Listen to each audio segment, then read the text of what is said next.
দর্শক স্বাগত জানাচ্ছি যমুনা টেলিভিশনের নিয়মিত আয়োজন প্রবাসে বাংলাদেশে বিশ্বের বিভিন্ন প্রান্তে থাকা প্রবাসীদের খবর নিয়ে আপনাদের সাথে আছি আমি আহমেদ রেজা। অবৈধ অভিবাসনের অভিযোগে ১৪৫ অভিবাসীকে আটক করেছে মালয়েশিয়ার ইমিগ্রেশন পুলিশ। তাদের মধ্যে ৩ জন বাংলাদেশি রয়েছে। প্রাথমিকভাবে তাদের কারোর পরিচয় জানা যায়নি। রোববার মালয়েশিয়ার জোহরা রাজ্যের বিভিন্ন স্থান থেকে আটক করা হয় তাদের। এক বিবৃতিতে বিষয়টি নিশ্চিত করেছে দেশের ইমিগ্রেশন বিভাগ। এতে বলা হয়েছে, স্থানীয়দের অভিযোগের ভিত্তিতে রাজ্যের বিভিন্ন স্থানে অভিযান চালায় ইমিগ্রেশন পুলিশ। এ সময় ২০৩ জন বিদেশি নাগরিকের কাগজপত্র যাচাই বাছাই করা হয়। বৈধ পাসপোর্ট এবং ওয়ার্ক পারমিট না থাকা সহ বিভিন্ন অভিযোগে আটক করা হয়েছে ১৪৫ অভিবাসীকে। বাংলাদেশি ছাড়াও আটকদের মধ্যে মিয়ানমার, নেপাল ও ইন্দোনেশিয়ার নাগরিক রয়েছে। প্রবাসীদের মোবাইল কনসুলার সেবা প্রদান করেছে মালয়েশিয়ার বাংলাদেশ হাইকমিশন। পেনাং রাজ্যে করা হয়েছে এই আয়োজন। শনিবার পেনাংয়ের বাংলাদেশ অনারারি কনসুলেটে অফিসে চলে সেবাদান কার্যক্রমটি, যাতে e passport, bio enrolment, MRP passport ও জন্ম নিবন্ধন সংক্রান্ত বিভিন্ন পরিষেবা নেন প্রবাসীরা। এছাড়াও রোববার বুকিট মার্তাজামের অগ্রণী রেমিটেন্স হাউসেও চলে এই ক্যাম্পেইন। এতে উপস্থিত ছিলেন হাই কমিশনের deputy high commissioner Khorshed Alam Khastagir, councillor Mia Mohammad Keyamuddin সহ অন্যান্য কর্মকর্তা ও কর্মচারীরা। ঢাকা থেকে বেজিংয়ের সরাসরি ফ্লাইট চালু করল চায়না এয়ার। বাংলাদেশ ও চীনের মধ্যে নতুন এই বিমান রুটের সূচনা উপলক্ষে রাজধানীর একটি হোটেলে আয়োজন করা হয় উদ্বোধনী অনুষ্ঠানের। এতে প্রধান অতিথি হিসেবে উপস্থিত ছিলেন বেসামরিক বিমান পরিবহন ও পর্যটন মন্ত্রী মোহাম্মদ ফারুক খান ও বাংলাদেশে নিযুক্ত চীনের রাষ্ট্রদূত ইয়া ওয়েন। বিমানমন্ত্রী বলেন, নতুন এই রুট দুদেশের মধ্যে ব্যবসা, পর্যটন এবং সাংস্কৃতিক বিনিময় বৃদ্ধি করবে, পাশাপাশি আরও মজবুত করবে কূটনৈতিক সম্পর্কের। সপ্তাহে 4টি ফ্লাইট ঢাকা বেজিং রুটে পরিচালনা করা হবে, যেগুলো ঢাকা থেকে রাত 10টা 10 মিনিটে ছেড়ে যাবে। দুদেশের রাজধানীর মধ্যে সরাসরি এবং কার্যকর ভ্রমণ ব্যবস্থা প্রদান করবে এই ফ্লাইট বলেও জানিয়েছেন তিনি। আয়োজনে দুদেশের ঐতিহ্য সংস্কৃতি নিয়ে পরিবেশন করা হয় মনোমুগ্ধকর সাংস্কৃতিক অনুষ্ঠান।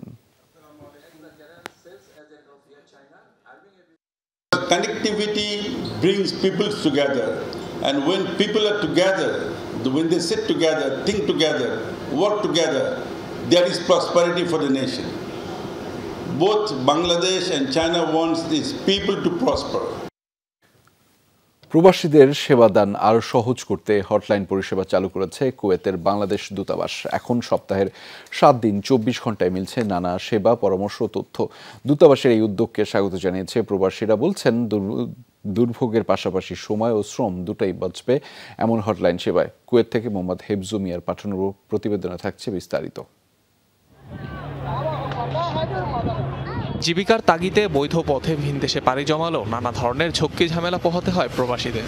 অভিবাসনজনিত বিভিন্ন সমস্যায় দ্বারস্থ হতে হয় দূতাবাসের। এতে মূল্যবান সময় ব্যয় হওয়ার পাশাপাশি প্রবাসীদের পড়তে হয় নানা ধরনের ভোগান্তিতে। তাই প্রবাসীদের উন্নত সেবা দিতে প্রথমবারের মতো হটলাইন সেবা চালু করেছে কুয়েতের বাংলাদেশ দূতাবাস। বাংলাদেশ দূতাবাসের এক বিজ্ঞপ্তিতে দেওয়া হয় 6টি ফোন নাম্বার, যার একটি নম্বরে সপ্তাহে 7 দিনই সেবা মিলবে 24 ঘন্টা। শুক্রবার ব্যতীত অপর নম্বরগুলোতে প্রয়োজনীয় সব ধরনের তথ্য পাওয়া যাবে স্থানীয় সময় সকাল 8টা থেকে বিকাল 4টা পর্যন্ত। মোবাইল, ইমো কিংবা হোয়াটসঅ্যাপের মাধ্যমে নম্বরগুলোতে দূতাবাস কর্মীদের সঙ্গে সরাসরি যোগাযোগ করতে পারবেন প্রবাসীরা। হটলাইনে পাওয়া যাবে আকামা, বেতন, মৃতদেহ দেশে পাঠানো, visa, driving licence, academic certificate, সত্যায়ন সহ নানা সেবা ও পরামর্শ। এছাড়া মৃত্যু, দুর্ঘটনা ও অতি জরুরি বিষয়েও পাওয়া যাবে সাহায্য সহযোগিতা। দূতাবাসের এমন উদ্যোগকে স্বাগত জানিয়েছেন কুয়েত প্রবাসীরা। যে কোনো সময় ফোন দিলে আমরা তাদের সাথে কথা বলতে পারবো, তো এখন আর আমাদেরকে কষ্ট করে কোথাও যেতে হবে না। এখন হটলাইন চালু করতে যে কোনো সমস্যার সমাধান ফোনের মাধ্যমে করা যায়। এতে করে আমরা প্রবাসীরা অনেক খুশি। কোনো সমস্যা হয়েছে কুয়েতের সাথে, বেতনের সাথে, কাজের সাথে, আমরা যে কোনো সমস্যা অনলাইনের মাধ্যমে আমরা কি পাবো। আগে হটলাইন সুবিধা ছিল না, আমরা তখন নিজেরা গিয়ে এবং ওইখানে কথাবার্তা বলে সমস্যা সমাধান করতে হয়। এখন যে কোনো সমস্যার সমাধানের জন্য হটলাইন সার্ভিস চালু হতে আমরা আশাবাদী দূতাবাসের পক্ষ থেকে এই হটলাইন নাম্বারের মাধ্যমে আমাদেরকে অবশ্যই সহযোগিতা করবেন। প্রবাসীদের সেবাদান আরও সহজ করতে নেওয়া হয়েছে হটলাইন পরিষেবার উদ্যোগ, এমনটাই বলছে বাংলাদেশ দূতাবাস। যেসব প্রবাসী বাংলাদেশি কুয়েতে আছেন তাদেরকে সেবা প্রদান করা, এছাড়াও ভ্রাম্যমাণ কনসুলার টিম আমরা গঠন করার পরিকল্পনা করেছি, যেগুলো মাসে বিভিন্ন দিনে কুয়েতে বিভিন্ন স্থানে গিয়ে কনসুলার সেবা প্রদান করবে, যাতে করে প্রবাসীদেরকে কষ্ট করে কুয়েত সিটিতে এসে কনসুলার সেবা গ্রহণ করার প্রয়োজন না হয়। বর্তমানে মধ্যপ্রাচ্যের দেশটিতে বাস করছেন প্রায় 3 লাখ বাংলাদেশি, যাদের পরিশ্রমে সমৃদ্ধ হচ্ছে দেশের অর্থনীতি। অনিক রহমান, যমুনা নিউজ। লোকসভা নির্বাচনে আশানুরূপ ফল পেতে ব্যর্থ হওয়ার পর এবার ভারতের বিধানসভার উপনির্বাচনেও বিরোধীদের কাছে ধরাশায়ী হল বিজেপি। ৭ রাজ্যের ১৩ আসনে মাত্র ২টিতে জয় পেয়েছে নরেন্দ্র মোদীর দল। পশ্চিমবঙ্গের উপনির্বাচনেও মমতার দলের কাছে রীতিমতো বিধ্বস্ত হয়েছে কেন্দ্রের ক্ষমতাসীনরা। পশ্চিমবঙ্গের ৪ আসনেই হেরেছে তারা, যার ৩টি আসনই আগে বিজেপির দখলে ছিল। বিপরীতে ১০টি আসন গেছে কংগ্রেস নেতৃত্বাধীন ইন্ডিয়া জোটের দখলে।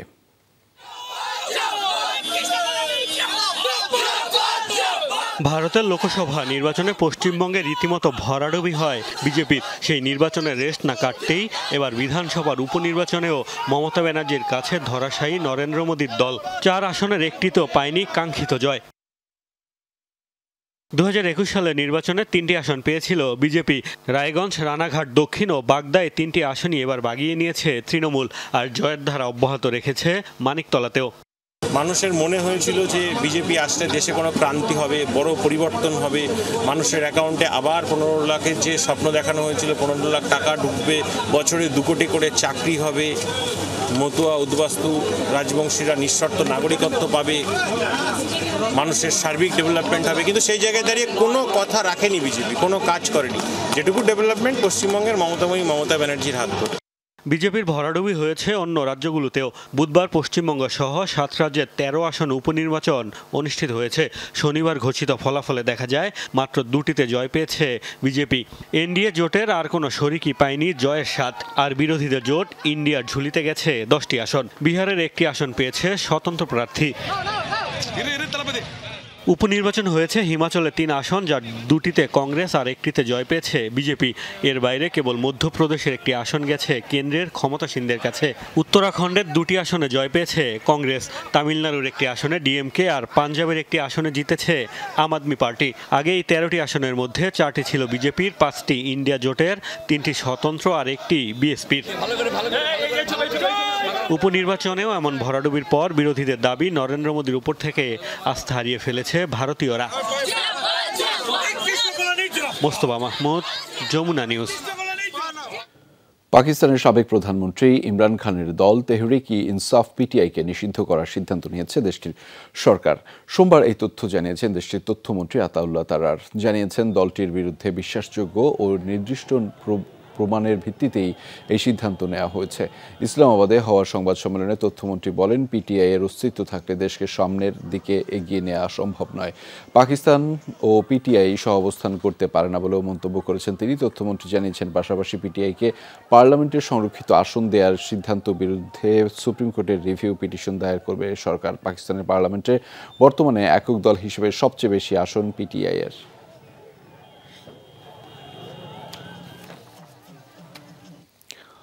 আল-মাওয়াসাইতে ধাপে ধাপে হামলা চালিয়েছে ইসরায়েল। ফিলিস্তিনি মানবাধিকার সংস্থাগুলোর তদন্তে উঠে এসেছে এই তথ্য। হামলায় ব্যবহার করা হয়েছে কয়েক ধরনের মিসাইল, ড্রোন ও কোয়াডকপ্টার। ইসরায়েলি বাহিনীর মূল টার্গেট ছিল শরণার্থী শিবিরের তাঁবুগুলোই, যদিও তাদের দাবি বেসামরিক নয়, হামাস নেতারাই ছিল মূল টার্গেট। শনিবারের হামলার পর এভাবেই একের পর এক অ্যাম্বুলেন্স এসে থামছিল খান ইউনিসের আল নাসের হাসপাতালে। আহতদের কান্না আর আহাজারিতে ভারী হয়ে ওঠে চারপাশ। আইডিএফের নিরাপদ ঘোষিত এলাকা আল মাওয়াইসিতে মাল্টি স্টেজ হামলা চালালো ইসরায়েলি বাহিনী। প্রায় 1.5 ঘন্টার ভয়াবহ সে হামলায় ব্যবহার করা হয়েছে বিভিন্ন মডেলের মিসাইল, একাধিক ড্রোন ও কোয়াডকপ্টার।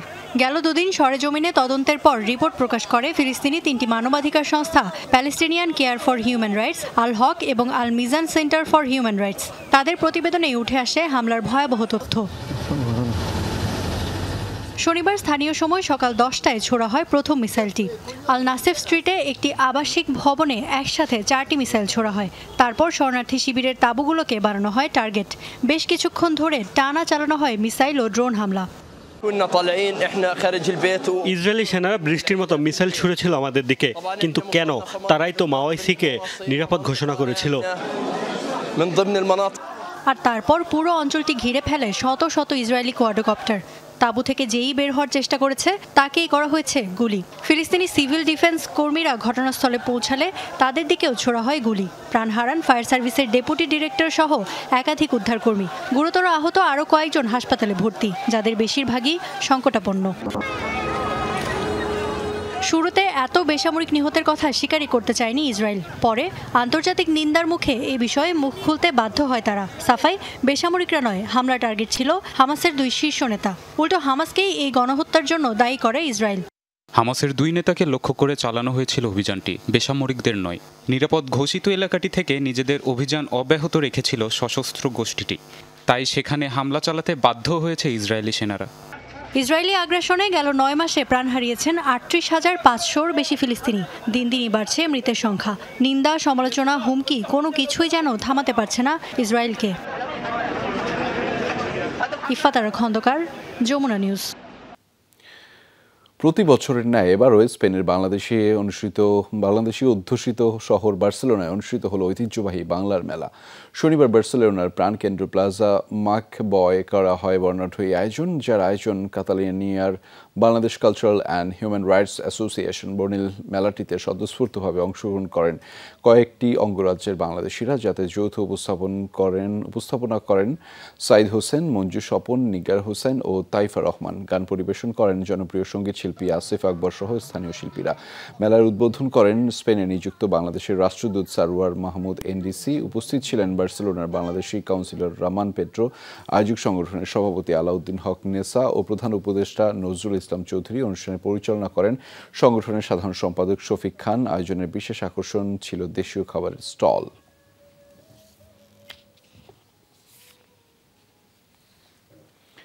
তৃণমূলের আকাঙ্ক্ষার প্রতিফলনই মার্কিন গণতান্ত্রিক ব্যবস্থার প্রধানতম স্তম্ভ।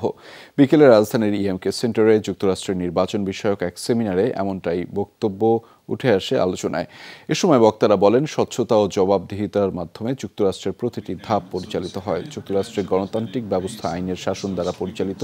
এখানে বর্ণ, ধর্ম ও লিঙ্গভেদের সর্বস্তরে প্রাপ্ত বয়স্ক নাগরিকদের নির্বাচনে অংশগ্রহণ নিশ্চিত করতে সর্বোচ্চ প্রচেষ্টা চালানো হয়। এছাড়া স্বচ্ছতা নিশ্চিতে নির্বাচনী অর্থ ব্যয় ও রাজনৈতিক দলগুলোর তহবিল সংগ্রহের বিষয়গুলোও মনিটরিং করা হয় জোরালোভাবে।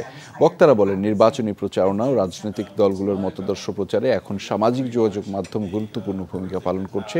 এমনকি তরুণ ভোটারদের আকৃষ্ট করতে অনেক প্রার্থীই এখানে সরব থাকেন তাদের প্রচারণা নিয়ে।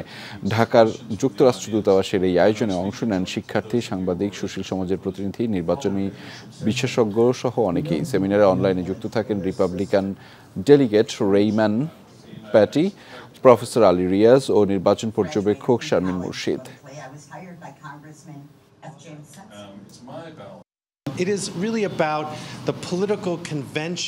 গণতান্ত্রিক ব্যবস্থা সমুন্নত রাখতে যুক্তরাষ্ট্র বরাবরই সক্রিয়। আগামী নির্বাচনে যুক্তরাষ্ট্রের সেই ধারা কেমন করে গঠিত হচ্ছে, কেমন করে তৃণমূল থেকে জনগণের ভোটাধিকার ও অংশগ্রহণ নিশ্চিত করা যায় তা জানাতেই বাংলাদেশে এই আয়োজন। এখানে আমরা সাংবাদিক, সুশীল সমাজের প্রতিনিধি, শিক্ষার্থী ও নির্বাচন সংশ্লিষ্টদের আহ্বান জানিয়েছি। আগামী আগস্টে আরও কর্মসূচি আসছে আমাদের।